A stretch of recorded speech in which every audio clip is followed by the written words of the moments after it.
the volume of a gas at 25 degrees Celsius is said to be doubled at what? So anytime you are hearing volume and temperature, because this is volume and in a temperature, you know that they are talking about Charles' law. So Charles' law talks about the volume of a given mass of a gas equals to the temperature change. Okay, this is temperature where pressure is constant. So we can say this V over T, V1, T1 equals to V2 over T2. That is Charles' law. So given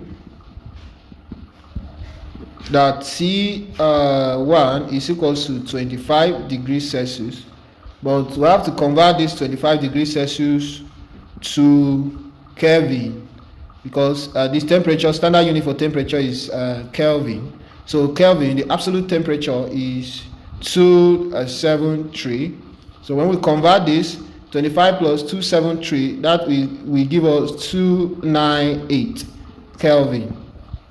So here we have V1, T1, V2, T2, but they're asking us that if the volume of a gas at 25 degrees Celsius is said to be double at what?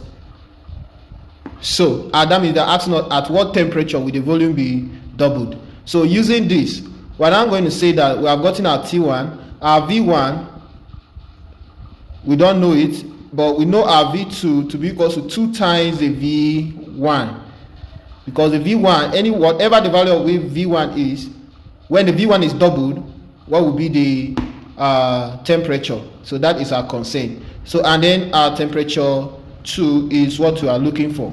So we'll come back and substitute this into this equation here.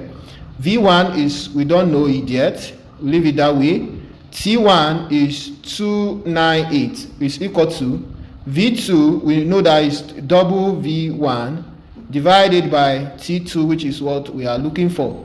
So we can now cross multiply, can I say T2 times V1, T2 times V1 will now be equal to 2V1 times 298. But remember, we are looking for T2. So we have V1 here, we divide both sides by V1, divide this one by V1. So V1 will cancel V1. So you have T2 will be equal to V1 will cancel V1. So you have 2 times 298.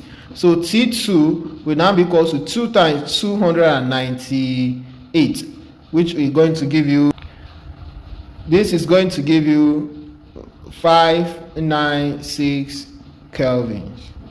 That is the answer. If I watch this video to this end,